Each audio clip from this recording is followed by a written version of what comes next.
부처님 소개로 장가들고 부자가 된 윤덕선. 1819년 근세조선 순조 7년 경기도 고양군 신도면 어떤 동네에 가난한 한 집이 있었다. 이 집에는 나이 30이 넘도록 장가를 가지 못한 윤덕삼이라 부르는 노총각이 70 노부모를 모시고 나무 장사를 하여 근근히 살아가고 있었다. 그는 매일 첫 달기 울면 나무짐을 짊어지고 서울로 넘어오는데 서대문 거리는 경쟁들이 너무 심해 발붙일 곳이 없으므로 홍제동에서 왼편으로 개천을 끼고 세검정을 거쳐 자하문을 넘어 팔로 가곤 하였다.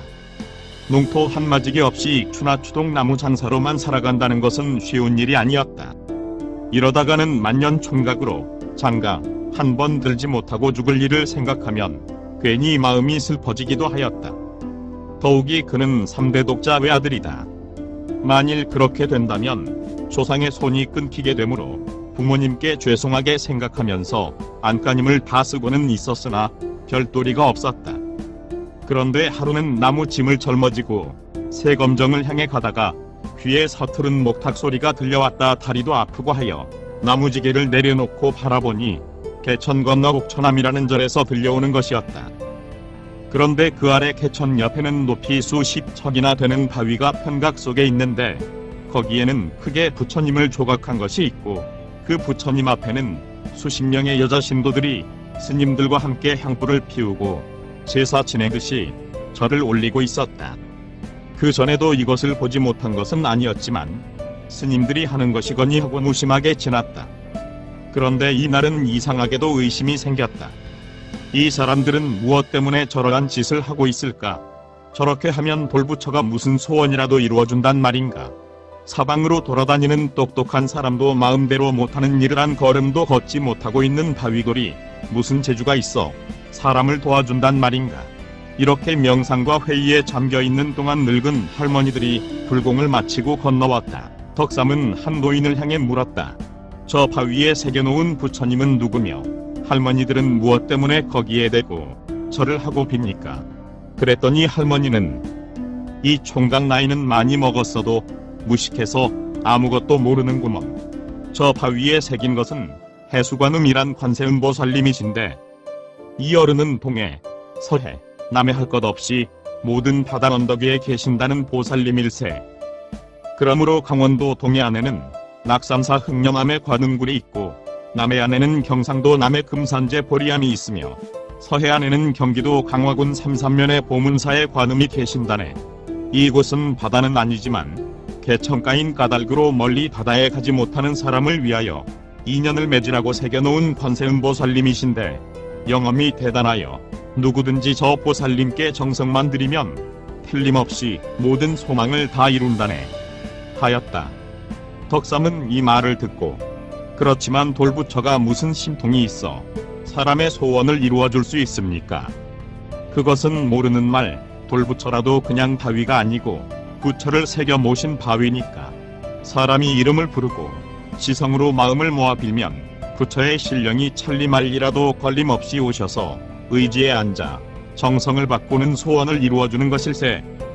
그러기에 지성이면 감천이란 말이 있지 않은가? 정성이 부족하고 믿는 마음이 부족하면 그런 사람에겐 그저 돌바위로만 보이지만 무정한 돌도 살아있는 부처님으로 변연에 나타나는 것일세.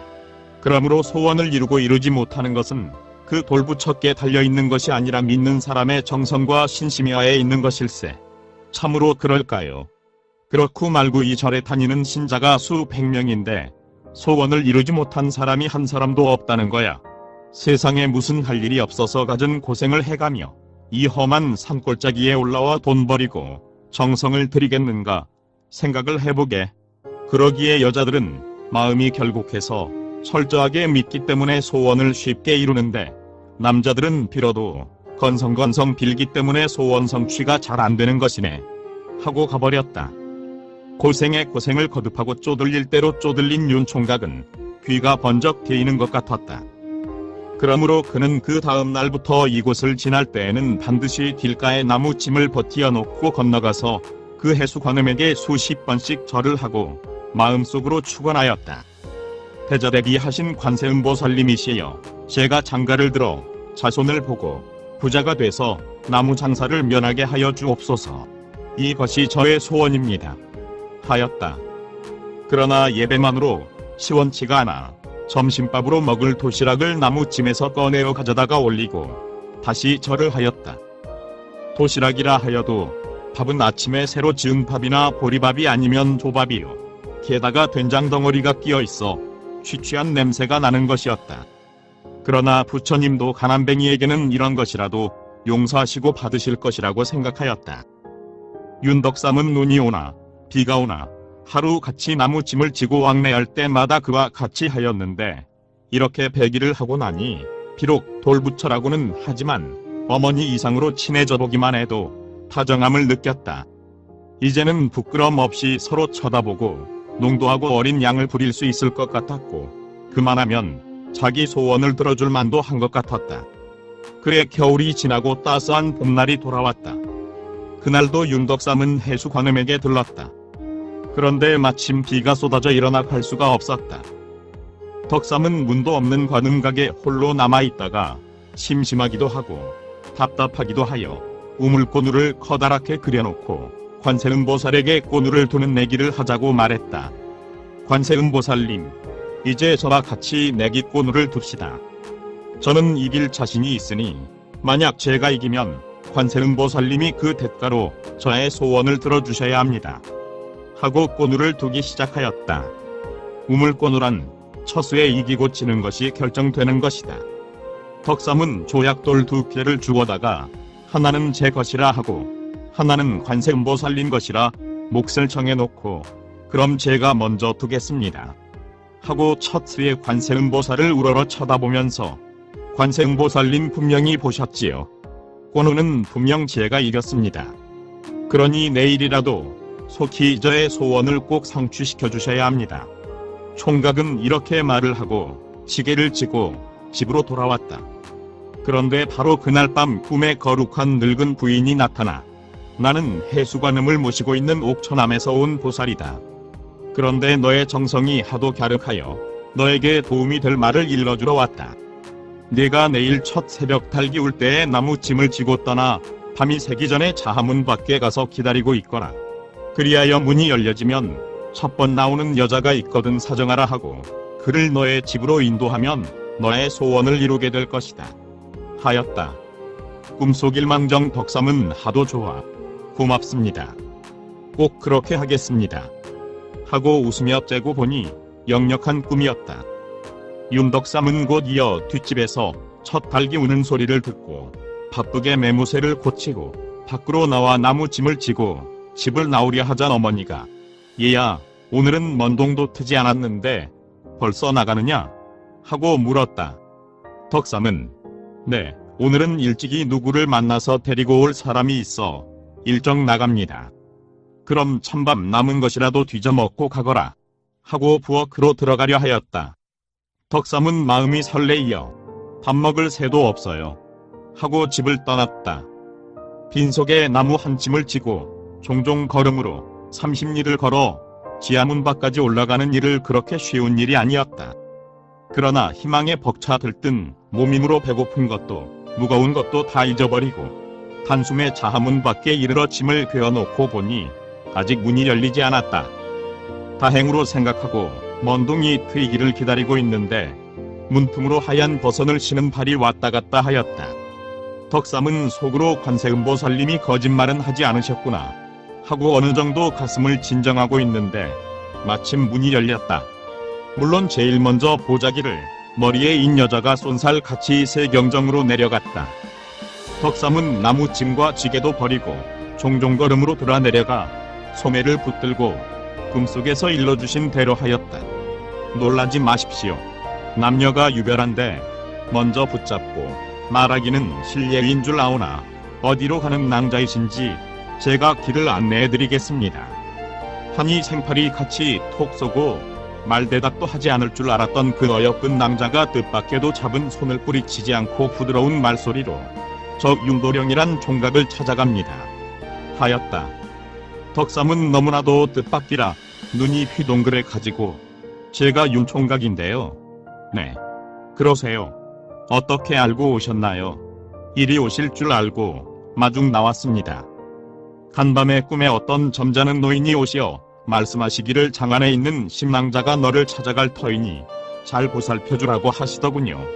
그래서 첫달기 우는 새벽 마중을 떠나왔습니다. 저에게도 그러한 부인이 간밤에 꿈에 나타나 네가 자하문을 나아가면 첫 번째로 어떤 사나이를 만날 터인데 그는 윤도령이라는 총각이다. 그를 따라가면 심덕이 좋아 해롭지 않을 것이니 따라가거라 하시길래 그 말씀을 기억하여 여기 나왔습니다. 어쩌면 그렇게도 꿈이 같을까요? 그게 다 천생연분을 만난 까닭입니다. 아이 망측해라. 망측하기는 무엇이 망측합니까? 세상 만물이 다 임자가 있는 것인데 두 사람은 초면 같지 않게 이렇게 주거니 받거니 나란히 내려와 여기서 잠깐 쉬어갑시다 하고 심낭자를 보살님 앞으로 인도했다. 그때 마침 둥근 햇빛이 불끈 솟아 그들 앞을 비춰주었다. 덕삼은 밝은 얼굴로 자, 우리 오늘 일을 감사하기 위하여 부처님께 절이나 먼저 합시다 하니 심낭자가 쳐다보고 깜짝 놀라며 어머나 이분이 간밤에 꿈에 뵙던 분이 얼굴과 꼭 같습니다. 그래서 절하자고 한 겁니다. 우리의 인연은 이 부처님께서 맺어주신 것입니다. 고 몇 번이고 절을 하고 감사합니다. 부처님, 감사합니다. 부처님 하고 감격하여 어찌할 줄 몰랐다. 이때 여자가 보자기를 끄르고 시장하실 텐데 여기나 하고 가시죠 하고 도시락을 꺼내 들었다. 덕삼은 너무나도 감격해서 도시락은 또 어디서 났습니까? 제가 이럴 것을 예상해서 미리 준비해 왔습니다. 그렇다면 어떻게 우리가 먼저 먹을 수 있나요? 보살님께 먼저 올리고 먹읍시다 하고 덕삼은 여자와 같이 밥을 올리고 절을 한 다음 맛있게 나누어 먹었다. 흘러가는 시냇물 소리가 요란하였다. 마치 두 사람의 앞길을 축복하는 음악 소리와 같이 잠깐 쉬고 일어나 덕삼의 집으로 들어가는 동안 그들은 서로 얼굴을 쳐다보고 흡족해하였다. 그런데 이 심남자는 어찌 된 사람인가?